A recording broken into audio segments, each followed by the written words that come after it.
नमस्कार जय जगन्नाथ गीता ओडिया किचन को मुझे स्वागत जनावि। आज आम आरिसा पिठा बनैबा। आरिसा पिठा बनवाई मु 300 ग्राम गुड़ और अध किले चाउल नहीं। चाउल को 8-10 घंटा बतुरे ताकू सुखेकरी ताकू गुंड करके रखी। आठी गुड़ पाग करुच्ची। गुड़ पाग कर गोटे पानी गिनारे टे पकईकी ताकू चेक करवा। जदि गुड़टा टे चॉकलेट भाया हो आमे जानिबा जे पागटा ठीक है। तापरे चाउल गुंड को अल्प अल्प पकईकरी घांटीबा नहले से बिंडा पड़ीजिवो।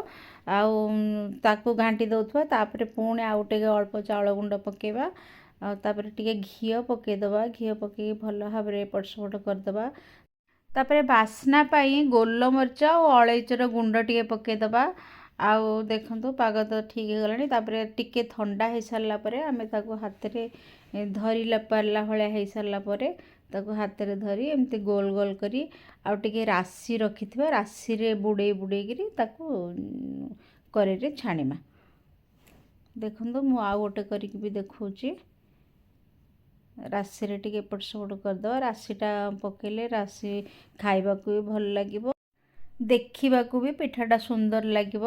तापर आमे फुल जाल करके तेल को भल भाव गरम करदबा। तापर आमे आरिसा पिठा पकेबा। पकई सारा पर सीम करदबा।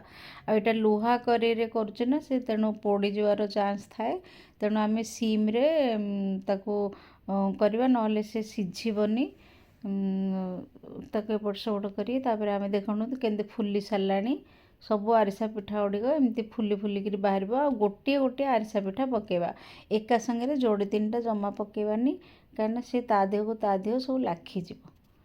देखो केते सुंदर फुली फुलिक आरिसा पिठा गुड़िक हो जाउची। रेसिपीटी केमती लगला कहे। जदि भल लगे लाइक शेयर सब्सक्राइब करदेवे। धन्यवाद।